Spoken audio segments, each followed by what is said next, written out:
Naam, na unajua ushe kuona video inavuta alafu inarudi. Hii inaitwa kitaalamu ni keyframing. Tunaifanya kwenye CapCut kwa kutumia simu. Kwa wale wanaojifunza mafunzo yetu haya ya video editing kwa kutumia simu, haya wanayapata. Karibu na wewe ujiunge. Naam.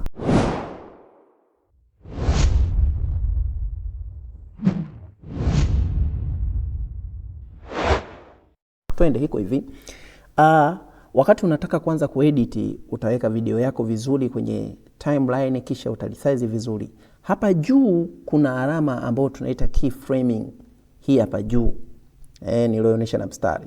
Sasa hiyo ukibofya mwanzo wa video yako sehemu ambayo unataka kuedit, afu kisha ukascroll kidogo sehemu ambayo unataka izoom mpaka ikaishie kwa sekunde.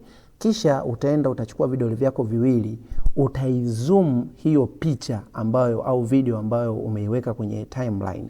Ukishaivuta utasogeza sehemu ambayo unataka irudi keyframing yako, kisha utairudisha hiyo video. Ndiyo maana umeona video ya mwanzo ambavyo nilianza kuiplay ilienda kama hivyo. Ilivyofika katikati hapo kwenye keyframing ya katikati hii, unaona inaanza kurudi nyuma video yako. Kwa hiyo inaitwa keyframing. Ijaribu kwenye simu yako.